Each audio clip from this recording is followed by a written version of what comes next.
Well, hello everyone. It is Professor Oleander, and I just want to say something off the bat. I'm not running for president, so if you were thinking about it, uh, the rumors are not true. Not why I've been away for the last 4 months. There's a very good excuse, and it's just that I've been busy. Not 4 months, but 4 weeks. It's been a very crazy time. We had a lot of a lot of stuff going on at work, and then we had what was a tropical storm here about 2 weeks ago, and I had to do a lot of extra time because we actually got put into a state of emergency. And me being an essential worker, I had to work. So I thought today we'd do something a little different because I really haven't done anything with Railroader, despite the fact that the CNO H6 has been released as a mod, and the Western Maryland H9 has been released. I'll do a video later on those, and I've been having some issues ever since their last update. It kind of broke the Birdtown and Rivertown mod that I've been using. That um, I wasn't getting cars, and it's not worth it. I had mentioned that I wanted to do some flight simulator stuff, so here we are. This is the Douglas DC-3, and as you can see, it's in the Piedmont Airlines livery. This is a livery download from flightsim.to. I'm also using the Duckworks mod, which you can also get from flightsim.to. And if you have this airplane, the Duckworks mod is almost it's almost required for doing this. Who is that a car or is that a plane? I'm using injected sim traffic from fly-by-wire, so you may hear some stuff. Just looking here to see if there's anything loaded in. There's not. What was I gonna say? So I think what we're gonna do is we're gonna make a short little hop. We're actually at the Raleigh Executive Airport, or I'm sorry, the Raleigh Executive Jetport, which is located just outside of Raleigh. It's kind of halfway between Raleigh and Sanford. I normally fly out of RDU, but RDU is kind of, when I'm using my injected traffic, it gets kind of busy. So we're just here at Ktta, and we're going to make a short little flight over to Greensboro. So before I get started, I will say if the graphics look a little bit different, it's because I have just actually about a month ago I upgraded my computer. I got a new, what did I put in it? I put a new, I'd had the 3070 in it for a while, but I put a 12600 processor and an MSI something or other motherboard. I can't remember off the top of my head. Actually got very fortunate because I found out that the 13th gen Intel processors have had nothing but problems because of microcode, and I was very tempted to buy one, and I decided on the 12600 because the 13s were premium. So if you notice an uptick in the graphics, that's why. I almost got my Buffalo Airlines, no, Buffalo Airways livery because they actually redid the interior on this one. This one's actually pretty nice. And you can see there, it says Piedmont, even though it's backwards. They just mirror the texture. It says Piedmont over there. This is actually a nice little add-on. I've got some checklists here. It's actually been a couple of weeks since I've flown this thing, so I'm going to try and remember how to do all this stuff. I'm not going to go through line by line. There are a few things I pretty much remember how to start it. They're just there in case I forget.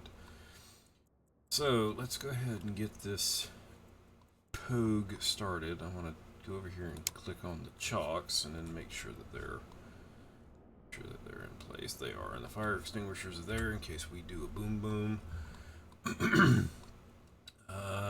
Let's start on the battery cart. And battery cart not going to show up. Normally it shows up. Do I not have the parking brake set? No, it's set right now. That's a shame. Usually the little battery cart shows up there. Okay, so let me get my checklist here. Okay. First thing we need to do is come over here, open up our, well, actually, we need to check our hydraulic reservoir. As you can see right there, we got plenty in it. Open up our valve. Look over here. They're closed. They actually should be an off, but that's alright. The handle a couple of times. And throw our seat rest over here. Go ahead and open up our cowl flaps if Msfs will cooperate. And as you can see, our cowl flips are open. And we need to select some fuel tanks. So there's the left one. Get over here so I can do the right. Run off the right mains. I haven't even set fuel in this thing. I'm just using what the default is. Let's see. We've got plenty in all of them. Run off the mains for right now. We're only going to fly to Greensboro. It's going to take roughly 20 minutes or something like that. Let's see. Fuel's on. The master ignition's off. Let's see. We need a beacon light. So turn that on. I'm going to go ahead and turn on the avionics so they can start warming up. This is not going to look like what you're used to, and I'll talk about that in just a minute. So we want to go lean on auto lean on the right engine. We want to turn our booster pump on, make sure we got fuel pressure, which we do. We want to go ahead and energize the right. And while that's doing it, we want to crack the throttle about a ½ inch or so. Usually what I do is I just bring it up to about where the mixture knob is. And mush. We'll go ahead and turn that on. You should be counting blades. There we go. Down here, we got oil pressure coming up. I need just a little bit more throttle. We'll just wait for that to come up to 1,000. While that's doing that, we'll go up to auto rich. See, the fuel pressure comes up to about 16 pounds, 1,000 RPMs. That's what we want for idle. Alright, so let's turn and do number 2, or that's actually should be number 1, be the left engine. That, booster pump, and as it's warming up, the throttle back just a little. Alright, fuel pressure there, energize, mush. Give it a second. Both, prime, and we're started. Oil pressure's coming up. Auto rich. And we can turn the booster pumps off for right now. Got that. And since the right one is running, we'll go ahead and throw on our generator. See, we've got that right there. I'm actually trying to feed the cart a little bit. Basically, these battery carts, I mean, it's literally just that. It's just a cart with a couple of batteries on it in order to feed that. So what we want to do is, got the generator on, we can actually turn that off, turn on the battery, and now we're running off the plane. And we'll go ahead and throw the other one on. Alright.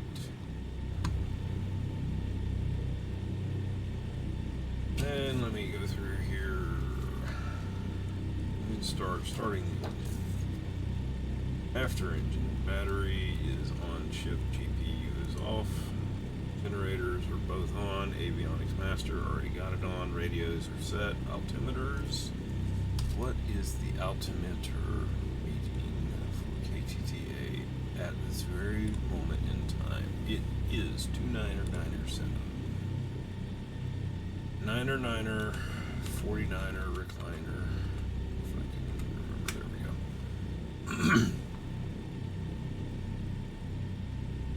29er 9er 7. So let's see. It's gonna be this way. Let's see. What I normally do is I'll put it even. You go 1, 2, 3, and that should be about right. I was off by 1. And if you know the elevation of the airfield, you can put it in right there. It should be 300 feet. 300 feet or thereabout. Now I had mentioned the APS being a little different. This is actually a mod. And I can't remember the name of it now. It's on flightsim.to. I think this one is like Old Eyes or something like that for the 530 and the 430. And I actually kind of like it. It turns this into push button because this thing can be an absolute pain to program sometimes. So let's see. Our flight plan in, as you can see, it still says that this is the Sanford Lee County Regional Airport. It hasn't been that name for probably the better part of 15 years. It might be longer than that. It's been the Raleigh Executive Airport or Jetport, Jetway, something like that. Raleigh Executive Jetport, as I see it here on Navigraph charts. It's been that for a while now. I don't know why this database hasn't been updated, unless they changed the name and never updated it. Who knows? We're going to be going to Kgso, which is Greensboro, and that is not what I said. Piedmont Triangle, this is in Greensboro. So I'm going to go there, and I'm actually going to do a custom approach for this one because it's such a short little jump. So our next waypoint is going to be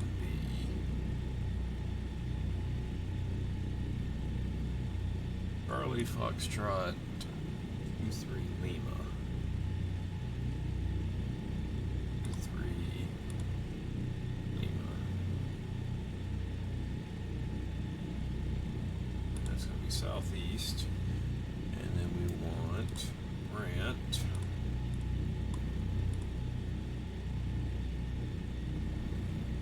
That. And there is one more here. And we're going to 2-3 left. I don't think we don't want a procedure. I'm just gonna do that like that. Go to the map. Zoom out a little bit. Just make sure. Yeah. 1. So basically, what we're gonna do is we're gonna leave off of runway 21 here, which looking at the weather, there's no wind, and we're going to go to Greensboro, and we're just going to fly straight into 23 left. Coincidentally, 23 left is it's an ILS runway. That, I just want to make sure everything here, ground speed, wind, track, direct track. This is for wind. My ETA and everything. I don't know why that did that. This one's all my other stuff is on here, so the ETE and the distance and all is going to be on this one. That's sort of how I fly this. What are we looking like for temperature? We're pretty much warm. I've got those to open. Hydraulic pressure's up. We are going to fly. Let me just look here. It's 51 miles to CF2F23L. I think we're going to go up to about 4,000 feet. It'll be a short little climb, so we'll just go ahead and put that in. And let me just go through the checklist here. Fuel booster pumps are off. Energizer switch is neutral. Mesh switch is neutral. Tail wheel is unlocked, which it should already be unlocked. Transponder set. We're not going to worry about that. Taxi. And I've got the Yo Kid. Just go ahead and pull that back up right now. I can't remember how to unhide the one on the co-pilot side. Back out here. Chocks are off. And while I'm out here, we'll just check the controls.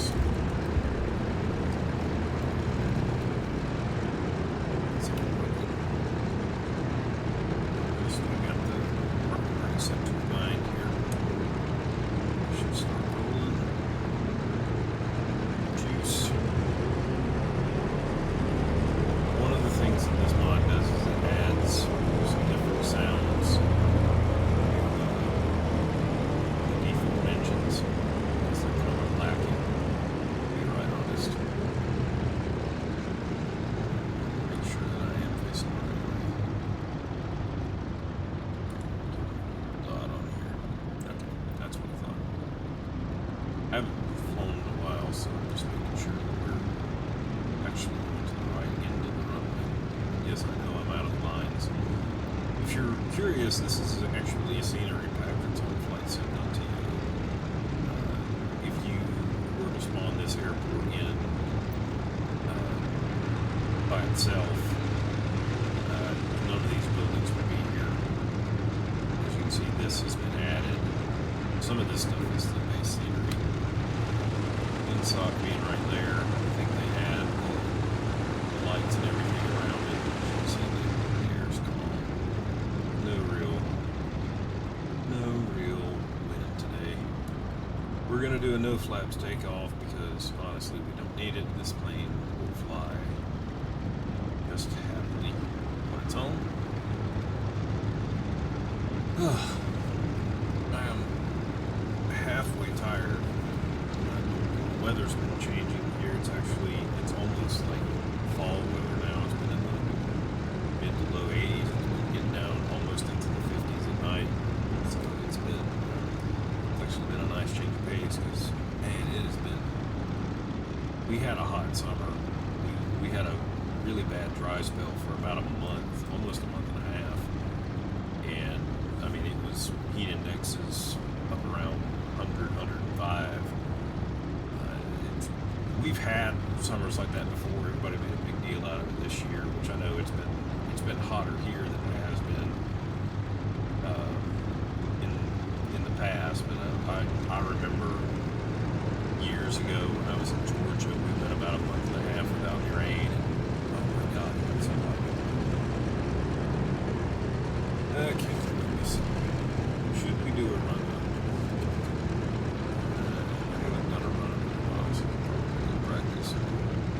We'll do it on the runway.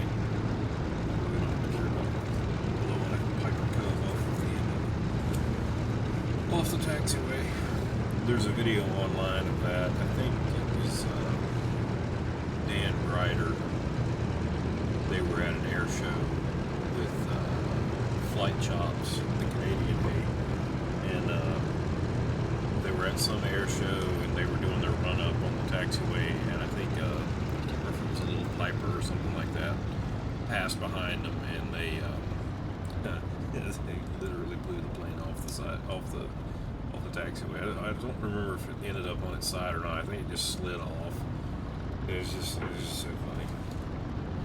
They were doing what they were supposed to do. It wasn't like they just decided, hey, we're going to do the run up here. I mean, they let everybody know they were going to do the run up, and for whatever reason, one of the marshals told that Piper to, go forward. It was like, okay, it's on them, man.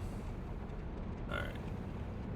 This is a controlled airport. We're not going to use any ATC. As you can see, there's no traffic here. We're just going to go right on ahead and get onto the runway.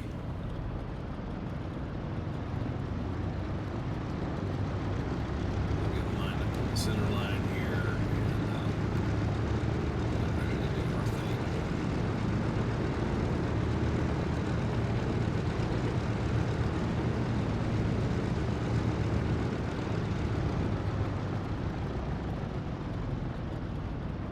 think this runway is, it's either 5,000 or 6,000 feet. Nice little brake screech. Park and brake on. Let's see. I can't remember how long is this runway. 6,500 feet. 6,000. Alright, get back into the cockpit. Alright, to do the run up. Just set that right there so I can see it.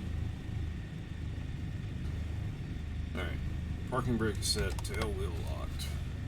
Fuel booster pumps are off, mixtures are auto, rich cow flaps are open. Fuel selectors on the main tank, and to perform, we need to go throttle 1700 RPM.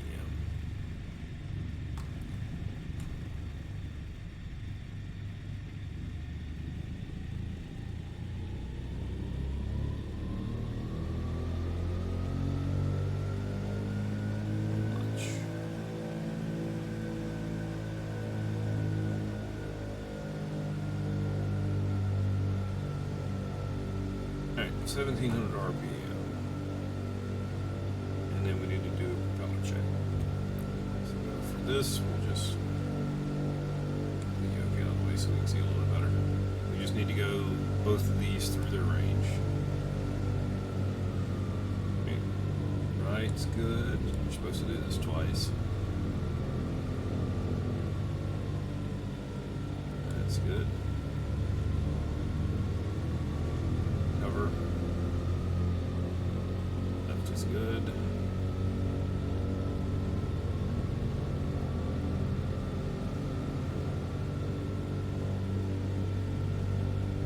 And the magneto check. Let's see, throttle 1700, magnetos, right both, left both. Alright, so we'll start with the right engine. So right both, right, RPM drop, both, up, left, drop, both, recovers. And should be about 100 RPM drop. Alright, let's do the left one. So we're on both, right, both, left, both. Alright. Let's see what we got here. It says do them.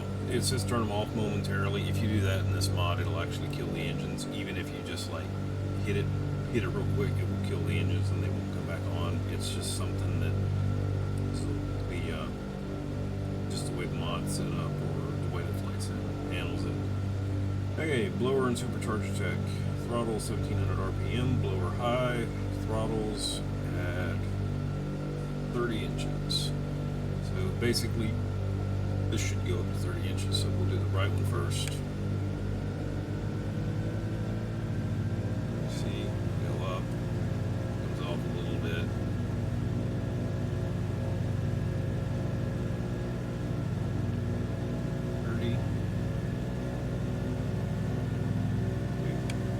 That 20. We'll do the left one.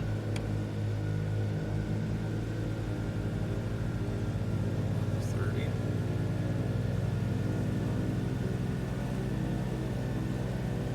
Alright, off. So those are good, and we'll do the power and feather check. So throttle set field barometric pressure, verify 2200 RPM.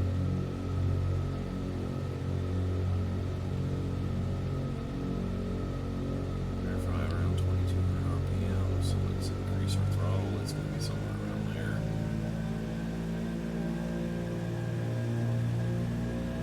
We want 15 psi more or less, so we're at about 16. Verify oil pressure. Oil pressure is sitting at about 90. Propellers, feather, and then defeather. Start with the right.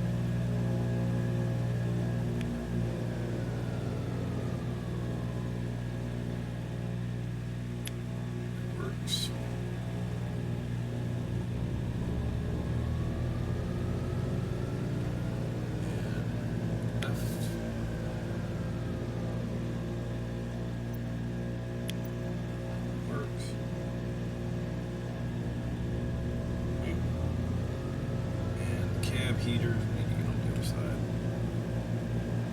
I'm sorry, not cab heaters, carb heaters. Hot and then cold should see a noticeable RPM drop in hot. Let's see here. Start with the right engine. And it's going to take it a second.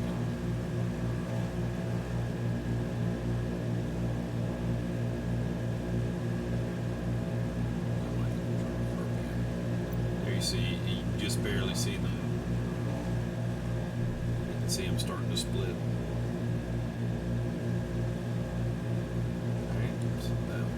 So we'll go back to cold. You see it come back up. Let's go left engine. See it starting to drop. Go back to cold. And the throttles, we need to verify idle at 600 RPM. So I'm just going to kill my throttles there. That's all the way to idle. We're not going to sit there for just a second. We just want to verify all the way to 600.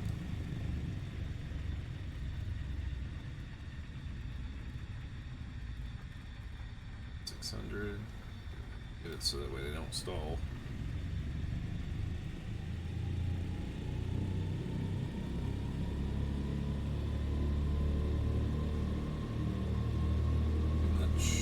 Okay, so that is the run up according to the checklist that I have, just in case anybody wants to say that's not how you do it. That is the way that it is on the checklist that I am using. Came off the internet, you know how that works. Okay, before takeoff comes comms and autopilot set. One thing I do need to do is I need to check to see what I need for radios. And looks like we've got a couple of options when it comes to ADFs. Let me go up here to the radio stack if I can remember which one it is. So for ADF we can use, looks like en route is going to be 361, and that is, which one, what is that? I can't really read it. Looks like alum.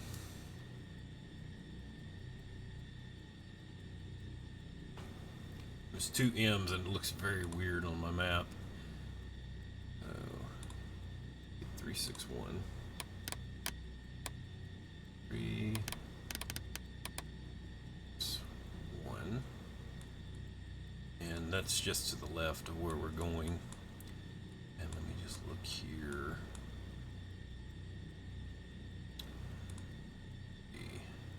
I know that there is a radio comm for Greensboro, but I can't find it. The Kgso is 116.2.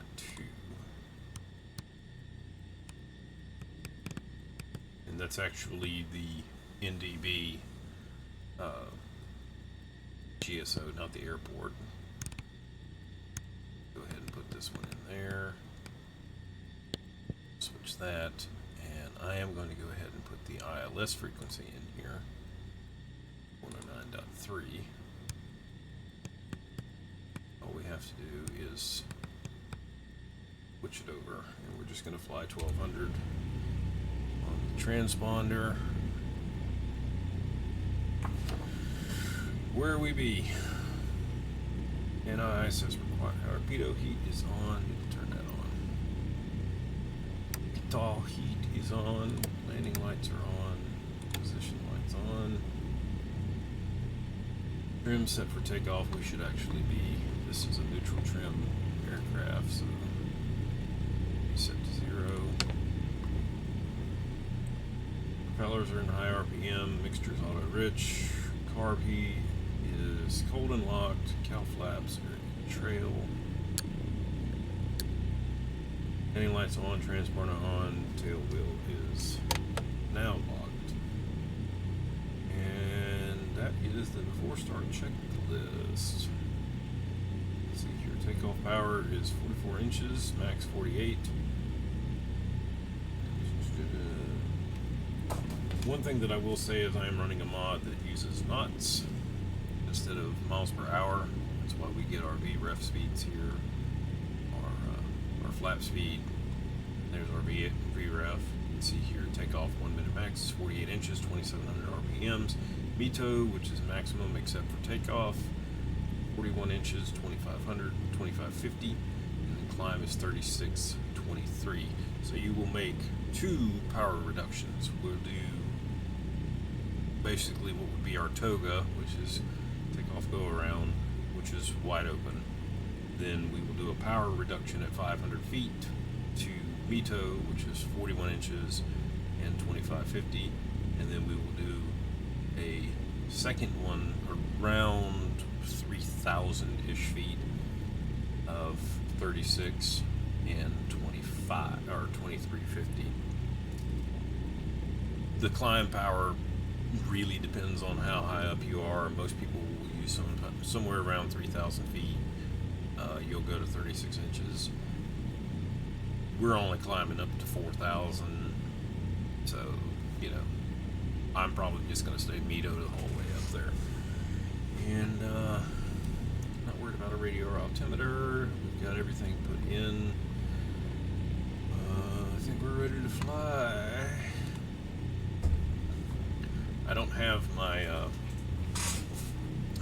recorder up, so I can't really show you the outside of it. I'm going to do some more videos with this thing. All right, I think we're ready. We'll do a rolling takeoff because this runway is very very long, and as you can see, the red line there is at 80. I'm sorry, it's about 75. Takeoff speed is going to be around 85, 90 knots. But like I said, I'm using knots indicator instead of miles per hour. My checklist is in miles per hour. Most of the documentation that I have on this thing is in miles per hour, but I'm using knots because that's just pretty much the standard. All right. Parking brakes off. Go all the way up to 48 inches. Give it a second.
Control the speed with this thing is just pitch it up, and the best rate of climb is going to be between 1,000 and 1,500 square feet, 1,500 feet per minute. It's early in the morning, and I am halfway asleep. I did actually sleep fairly decent last night. Instead of about 5 or 6 times. Oh yeah. Wow, that came out of nowhere. Wind's calm at the surface, and not even 2,000 feet up in the air. It's 18 miles per hour. That is something right there. Stabilize that because that wind was trying to roll us over.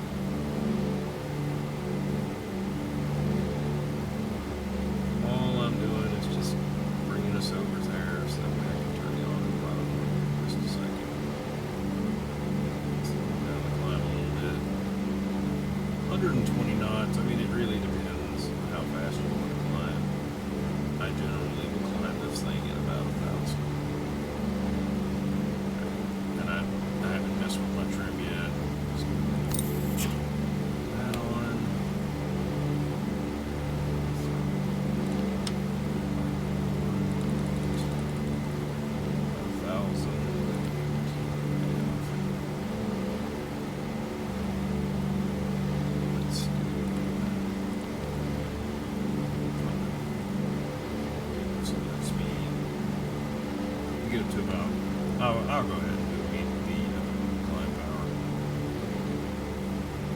Alright, for the climb, flaps up, gear up, gear latch, and it's down and launched. Hydraulic selector is our pilot, we just did that. Not NI is required, landing lights below 10,000 feet, cow flaps in the trail, blowers as required. We won't need blowers because we're not going over. Alright, so there is 3,000 feet. So break this down to about 3,600. 23.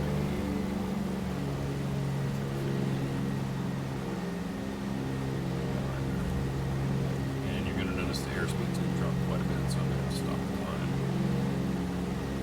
We're only going up to 4,000, so it's not really that big of a difference. Let's check the map up here.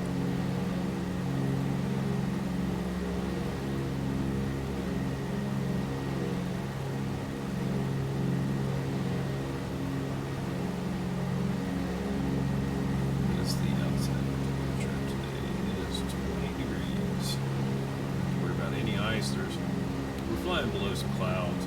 This is actually yesterday's weather. We're doing this in the middle of the night.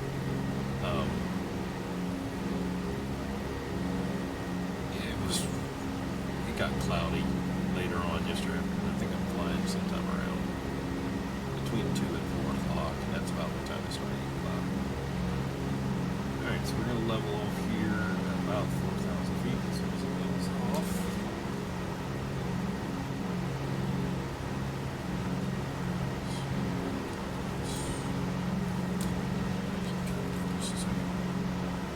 Alright, that's more or less 4,000 feet. Let's go ahead and set our climb power. I'm sorry, not climb power, we're not climbing. Our cruise power. So the way that I have a couple of different ways of figuring this one out. It depends on which way we want to do it. So for auto lean, I've got two different settings off of two different checklists.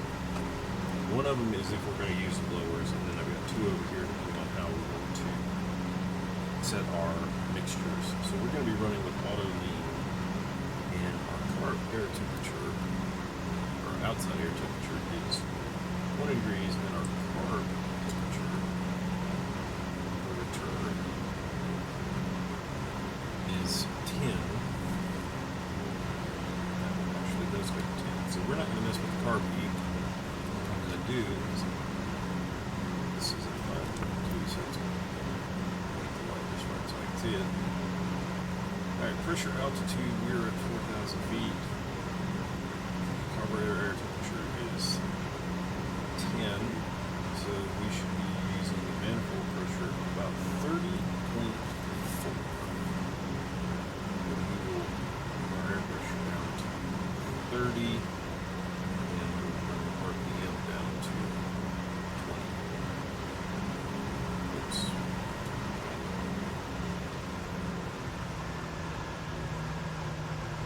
And this is generally where I will set it, is when I go to cruise, I basically match my RPM where my manifold pressure is. I'm using keyboard, so it's a little bit pain. But typically, what I would do is I would just match my manifold pressure to wherever. So if I was running like 28 inches, then I would have this somewhere around 16 or 17. Usually I will set the carb heat where it's like 20 degrees, and then I'll just run that and run it at 20, 30, 20. But if you look at this chart here, it's actually within the range. This aircraft is kind of good. And the other thing that we need to do is auto lean. Auto lean. I'll save this some fuel. Just off. We're going to leave the landing lights on. Stuff. Let's see. Are we actually getting any? Right, radio compass is alive. Let's say this our whatever you want to call it. The thingy here. left, this is actually our NBV. Go. That checklist is done. And the formula that I have for top of descent, there's two different ways that I will do it. Cruising altitude, destination altitude.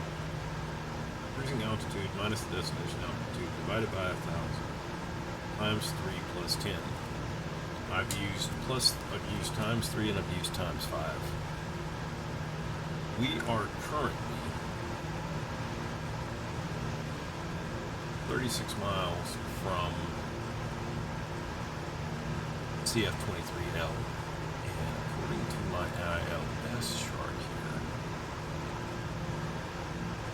we should be passing over Brant at 2,900 feet. So I'm going to use Brant as our destination altitude, which is 2,900 feet. I'm going to round it up and say we only have to drop 8,000 feet. So we can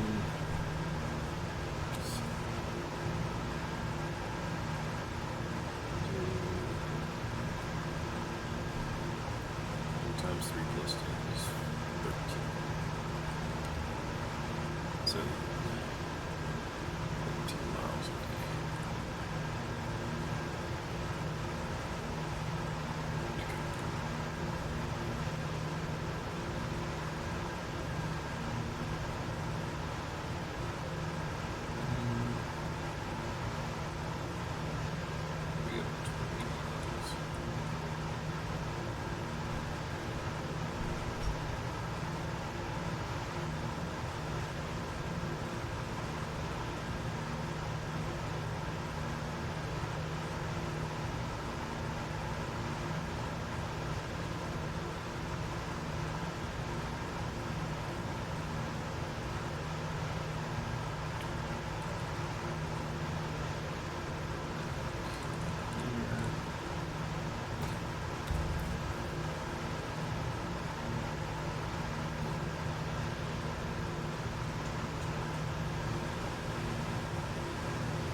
Some of the things that have been going on, I've actually been playing Ultimate Admiral Dreadnoughts, and sort of a love-hate relationship with that game.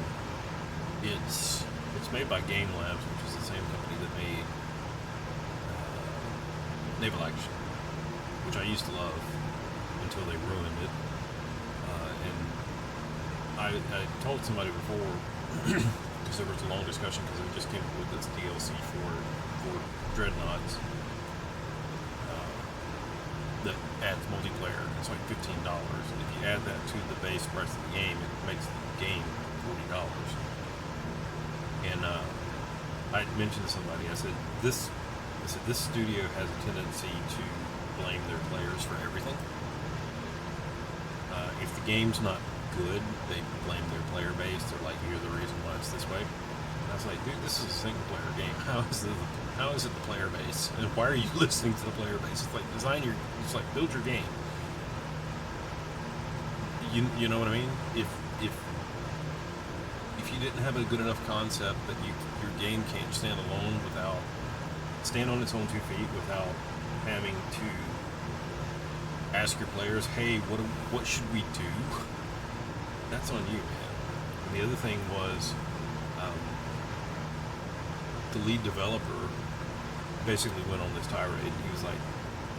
He's like, what do people expect us to do? Work for free? We have to release this DLC so that way we can fund the game. That way we can continue to work on the game. I was like, okay, it's like first of all, A, that's not my problem. B, if you didn't have a business model beforehand where, you had either come up with some kind of DLC release schedule or some way to, continually make money off the game, that's on you. I mean, it's not my fault that you guys are having to work for free. The game's only been in development for like 6 years. Last year, they, quote-unquote, did a full release of the game. It didn't really change anything.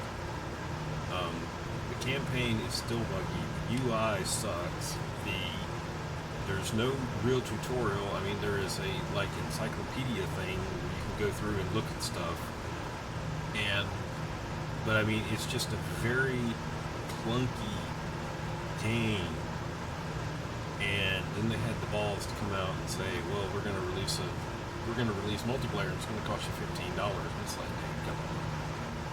So it's not doing very well on Steam right now. Which I hated. I mean, they actually have made some good games. They made the Ultimate General set of games, which Civil War was actually pretty decent. The AI was really weird. Could be really weird. And then they had this whole thing where the AI scales with your army. So if you completely wipe out an enemy army, and I mean, you just murder 100,000 troops in one battle, the very next battle, if you have increased the size of your army by tens of thousands, the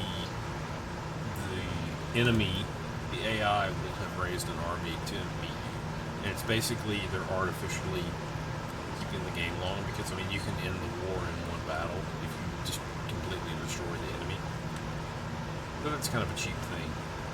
I have not played the American Revolution one yet. As a matter of fact, I got a minute here. I'm actually going to go to Steam.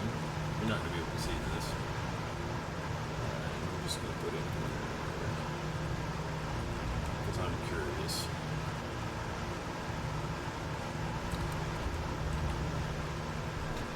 Because Ultimate General American Revolution is $50, $49.99. It is in early access. The campaign's not even finished. I think it's only got like the first, I don't even remember. You can't get out of the Northeast. It is $50 for an early access game. And right now the recent reviews are mixed, which I was hoping that this game was going to be a lot better. And just looking through some of the reviews for it, let's see here, absolute garbage, you don't know what your troops are doing half the time, and command and control is so hard to understand, crap tutorial, which seems to be one of their weak suits. They can't make tutorials. Let's see, somebody played it for 120 hours.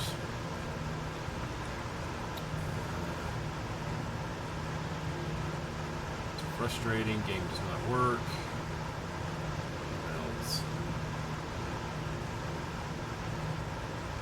That was, somebody else was saying that you actually can't behave like a general, and I would sympathize with that. I would say, yeah, that was a problem that I had with it as well.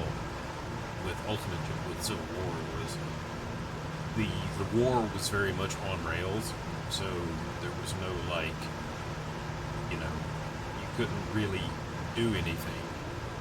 I mean, you were basically stuck with your battles were your battles.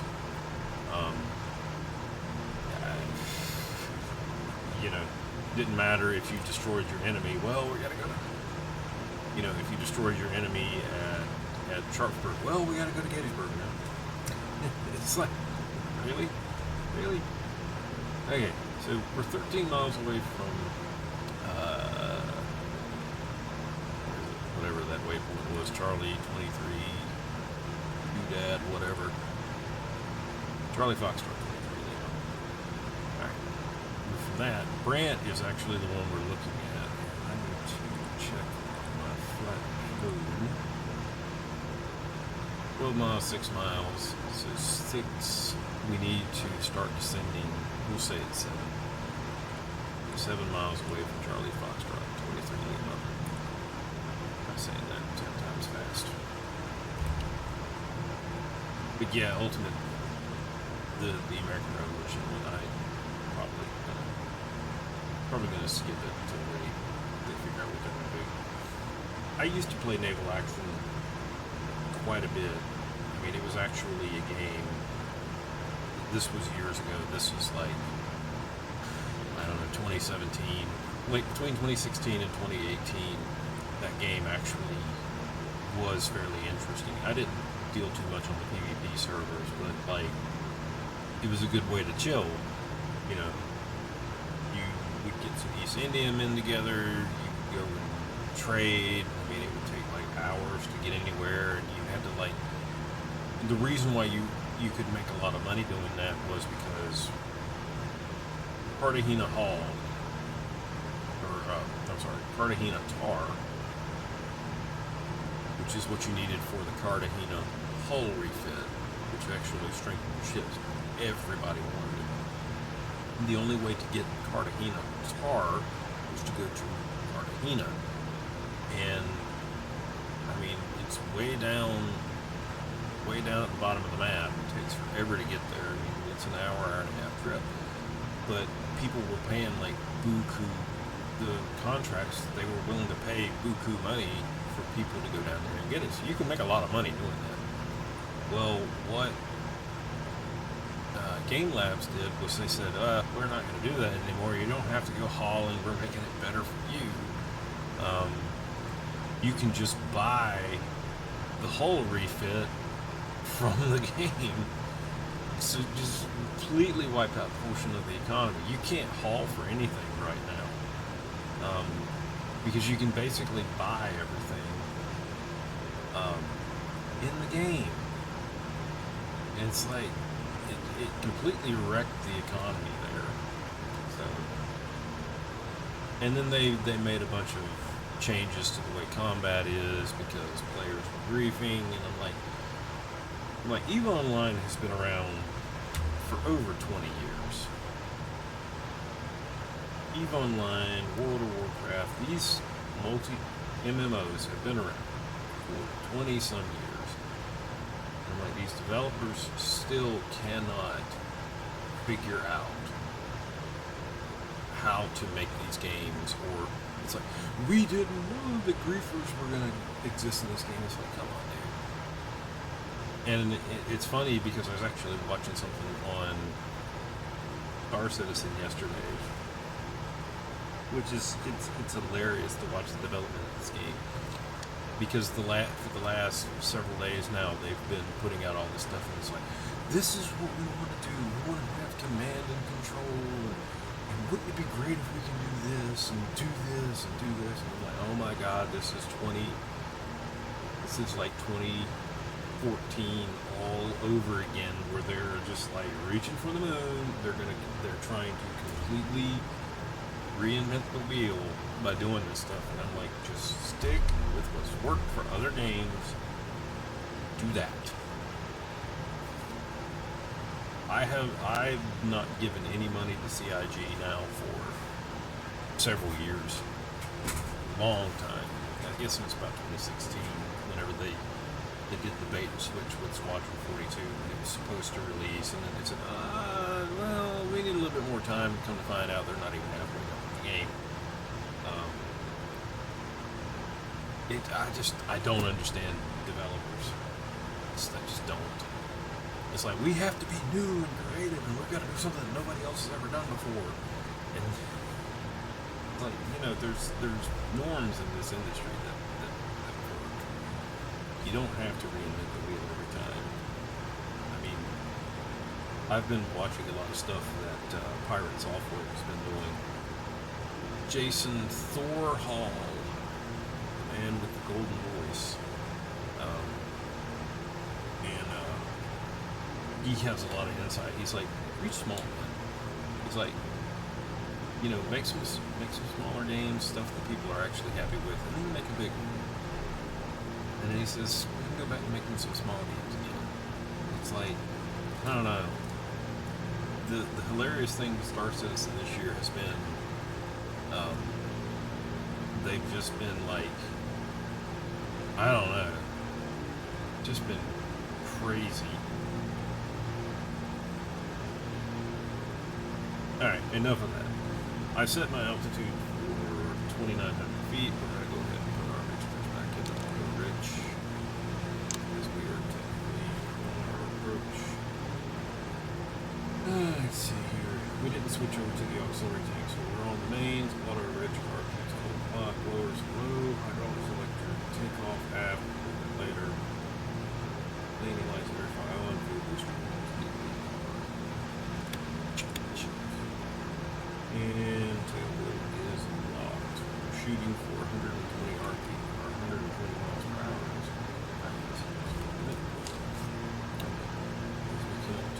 Brant is actually is where we would intercept our localizer. Which we need to swap to. See, we're lined up.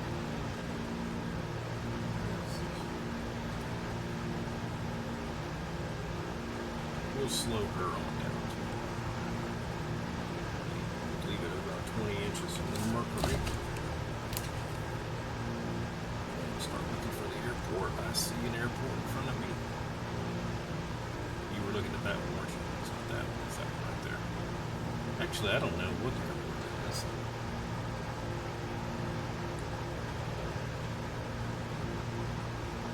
That is Winston-Salem. That's the runway that we're looking for. Just got my doodad up here. So we're slowing down to 120 knots. 7 miles per hour. Yeah, that was right.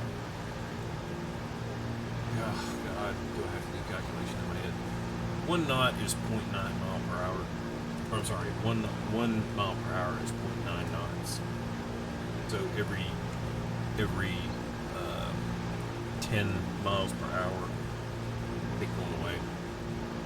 So we should actually be coming down at about 110. So we're slowing down nicely. I'm getting ready to put the gear down here in just a second. Matter of fact, go ahead and do it now because we're running at speed. And then we'll start us down. Autopilot, give me the plane. And there's the crossplane.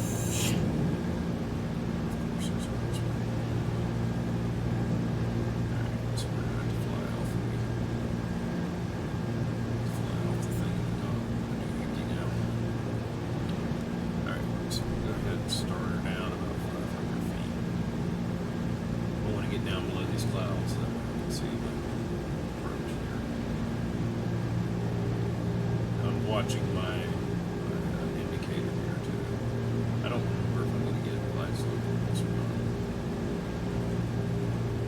Alright, gear is down. We're at about 100 knots.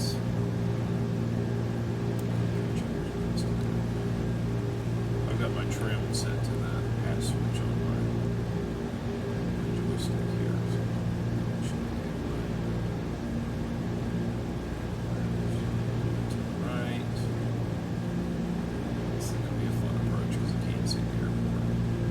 It's actually about where the latch is on my window. You can't see it because of the clouds. Can't show you with my mouse because I got my hand too.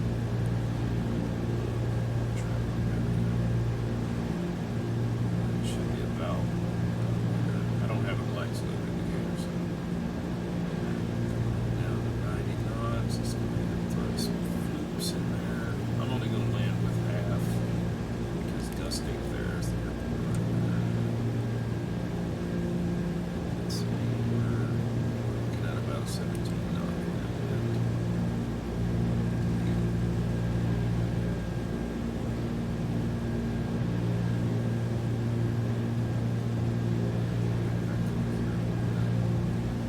basically so if I get this trim, I'm looking to put that latch about where the runway is. And that's generally what I will land with on my side. I do see a white light on this, so just ever so slightly high. There we go.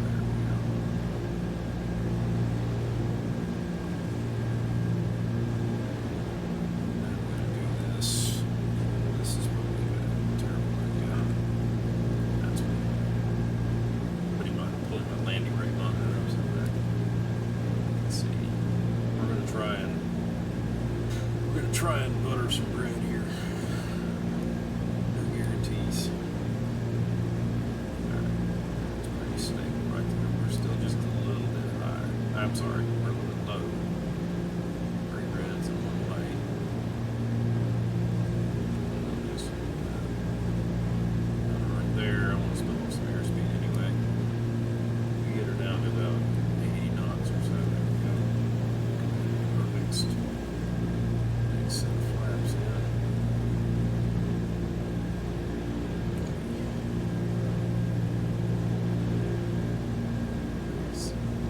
Need to get the controls up. That's hard to move.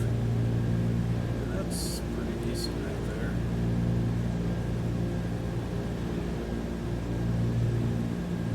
It's very light movements. This is one of the landings where I'm very fortunate that I don't have a very strong crosswind. That we are going to land a little bit of a grab.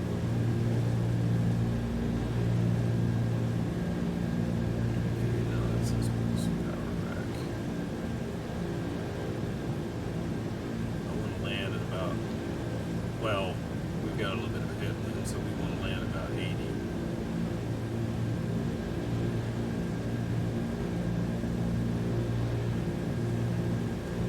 little bit.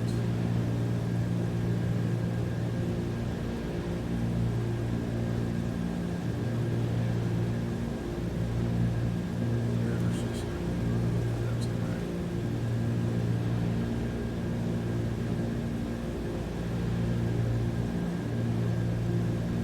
There's 80 knots. There's our marker. Let's keep inverted just like that.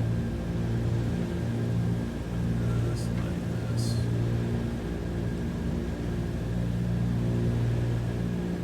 Give her just a little bit of speed so she doesn't drop. Keep the power. There we go. And flaps all the way up. Props all the way forward.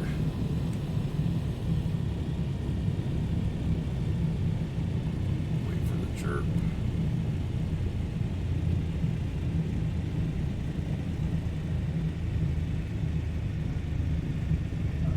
Tail wheel on the ground, tail wheel in the pocket.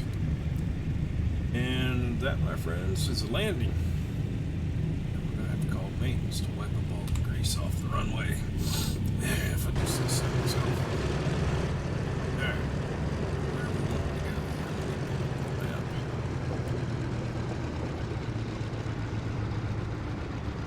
This is a very oddly laid out airport here. Where do I want to go? I see the terminal's over there. It's not really. Let's just go to the terminal. So we'll go off of this one. We'll go off this one right here. Alright, one thing I do need to do. Set these to open. The button. Alright. After landing, pay no attention to the grass. We're taking the scenic route. Alright, you can take the landing lights off. This helps if you have a co-pilot, by the way. Leave the position lights on, POV come off. Okay. That's all sorted out. After landing, tail wheel unlock, flaps up, calf. Are open, fuel pumps off. Trims neutral, propeller high RPM. POV off, landing lights off.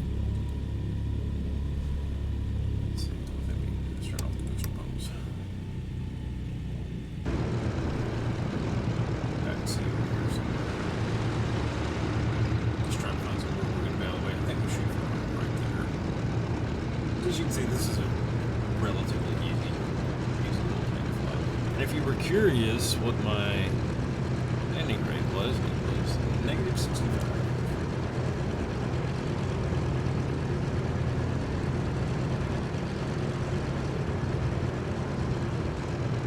And I don't know if you noticed or not, but I think the right gear came down first. We had just a little bit of a crosswind there.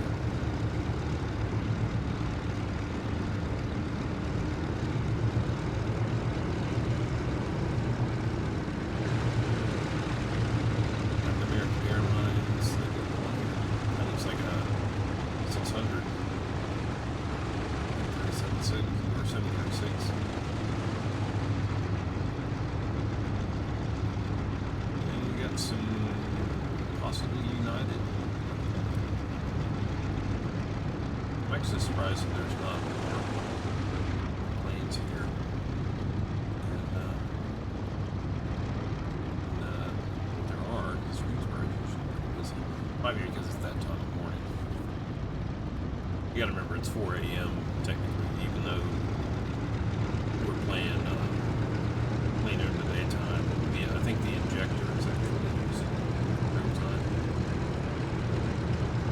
So let's turn off here.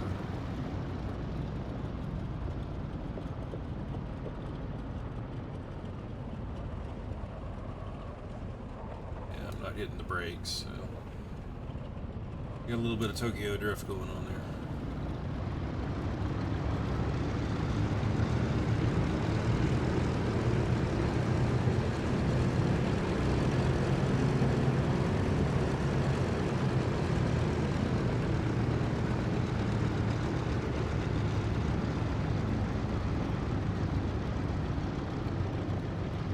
Actually, I like flying this plane. I think what I'm going to do is, there is a route that Piedmont Airlines flew through North Carolina, and I think what I'm going to do is, it starts in Beaufort, and it goes from like Beaufort to New Bern, Goldsboro, Raleigh, Greensboro, Winston-Salem, Danville, Bristol, Knoxville, and then Cleveland. Right here. I think that we're just small enough to get into this.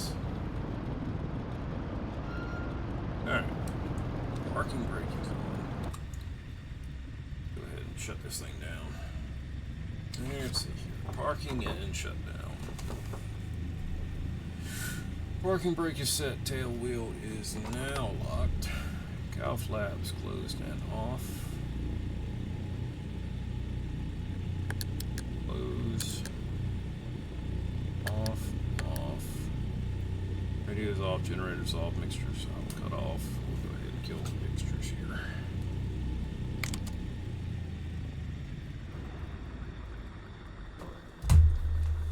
Dead, throttle's closed. I want to turn my avionics off. We're going to have to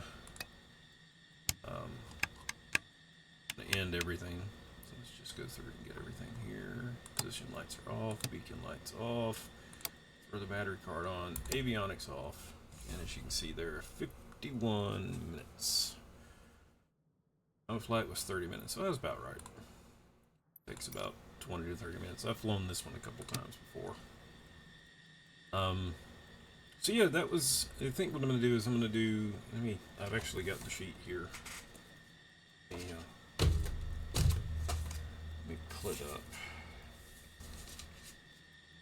It's this one right here. Yeah, Route 21. So it's basically Beaufort, New Bern, Goldsboro, RDU, Greensboro, Winston-Salem, Bristol, Lexington to Cincinnati. And they're short little hops. Once you get over to the mountains, they get a little longer.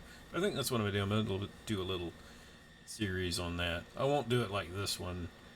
Maybe the first one, because it's only, I think that flight's only like 10 or 15 minutes. Just as soon as you get up to cruising altitude, you got to come right back down.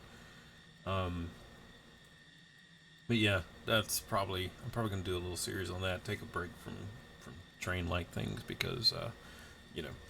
So I hope you enjoyed that. This plane is a lot of fun to fly. It's very forgiving, especially if you get ductworks. Um, it's cool to listen to. Um, and like I said, it's once you get the hang of it, it's actually fairly easy to land. Tail draggers are just more challenging in general. Um, but I think I'm gonna do uh, fly this one some. I might do the DC-6 some too. But that's all for this one. Just wanted to put something out there because I've been away for a while. So I will see you all next time.